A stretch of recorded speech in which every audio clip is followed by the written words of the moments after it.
Okay, so this is the third task in the IKEA toy sketching project for S3 slash National 4-5 graphic communication, where we've been drawing an IKEA toy. A few weeks ago we drew an orthographic sketch where we're coming up with an idea, we're dimensioning it and drawing an elevation, end elevation and a plan. A couple of weeks ago we'd done a pictorial sketch where we were drawing any 3D view of the toy, sort of a presentation page, or what for a presentation page. I've done mine as an isometric, you might have done yours as something else, and this was for this current task. So this task is produce a rendered promotional pictorial sketch of the product. This must show appropriate colour, highlights, shadows, materials and or textures. So that's how they would ask the question in the assignment.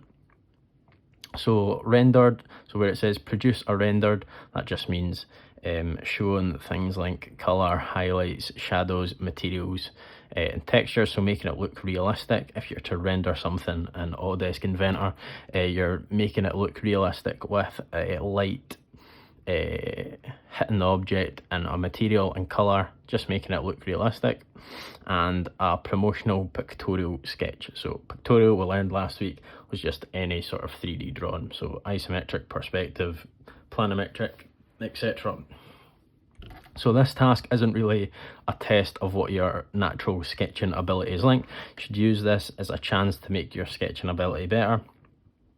All I did was just trace this onto a sheet of paper and then I rendered this in just watching the TV. So it's a very straightforward task to do, but you should really be focusing on trying to get better at sketching.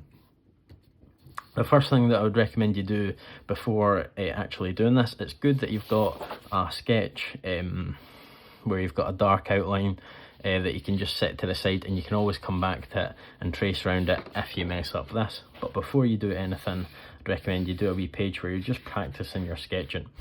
So the few things that I ask you to show is colour, so make sure you're using a coloured pencil. If you don't have a coloured pencil, I will accept if you just do it in a regular pencil, but you should really then be focusing on having really good highlights and shadows, because it's much easier to show that with just a regular pencil. So shadows, the main thing that shows a shadow is how dark you're drawing with your pencil. There's a few ways to do that. So if you are just leaning harder with your pencil, you can have different levels of shadows, or just by how much of the page you're actually filling in can show different levels of light. But another way to do this is by doing what I've done, where I've used two different shades of pencil. So I've got a dark blue pencil and I've got a light blue pencil, and I used my dark pencil for the parts where I've got a shadow, so underneath the arm or around the back of the cylinder, or up here where there's a wee bit of detail. The main thing with when you're doing things like this is that you're not wanting to fill up the page with colour so that you can't then blend the two together. So this just looks really harsh. Then when I try to get the light blue pencil in, it doesn't really mix. So you want to start off by just doing a little bit of colour,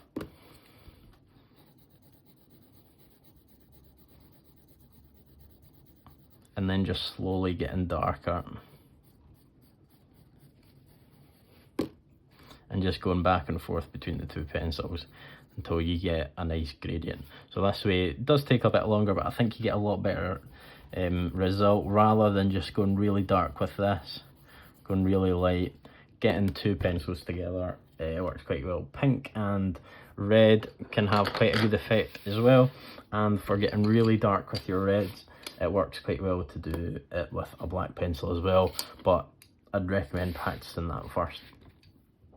Trying to get highlights, if you look at plastic objects and look at it in light, so this is quite harsh lighting on this, so you can see a really dark shadow on this side, and then where the light's hitting it, you can see this white light or white line going through the plastic. This is where the light's hitting it, and on cylinders it's really more obvious. So on my drawing, I've got a white light going through here, round here, round here, and round here. Main way to do that is to just leave a gap. So like on this one, I've just left a gap and then rendered round it to show that's where the light's hitting it. Or after the fact, if you've drawn it nice and light, you can then just rub it out with a pencil and that will get you a nice white line. Just watch, some pencils might not rub out, some pencils might, so have a wee practice beforehand before you commit to doing that on your final design. Another thing is materials. So I've made my face out of wood. On some of the pictures it looks like it could be plastic, but if you do it out of wood, that'd be fine. The main thing for doing wood is just like what I talked about before, blending two colours together, so yellow and brown.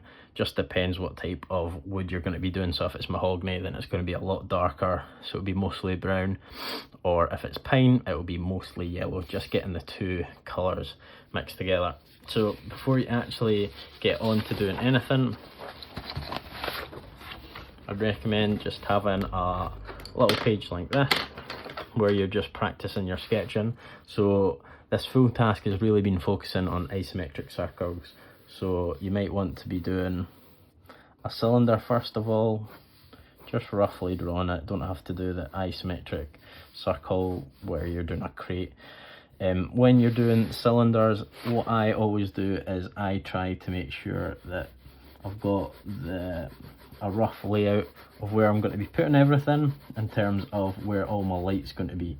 So I want my reflection to be going here, or my highlight, and I want these two parts to be really dark. As you can see, I'm using the full length of the pencil. I'm not just using the point. I'm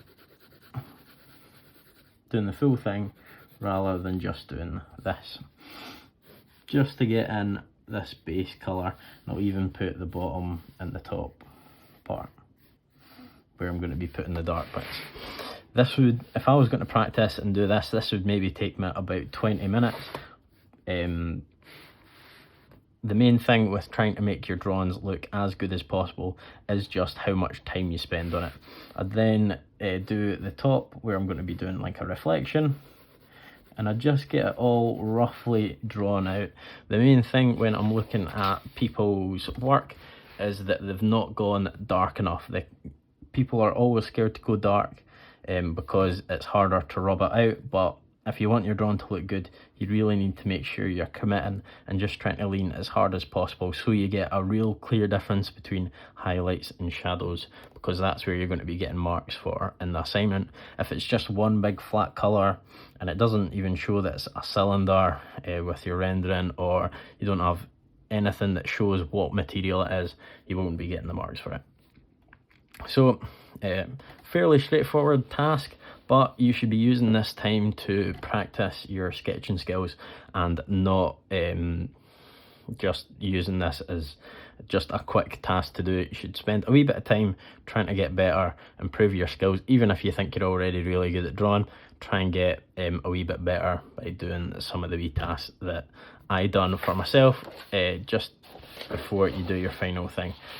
Really make sure you're not drawing on the task from a few weeks ago. You're tracing it instead of drawing on this, and you're tracing round in the coloured pencil and not on this where you'd have like a dark outline. Right, so if you have any questions, you can just ask me about that, but I think that's fairly straightforward. Okay.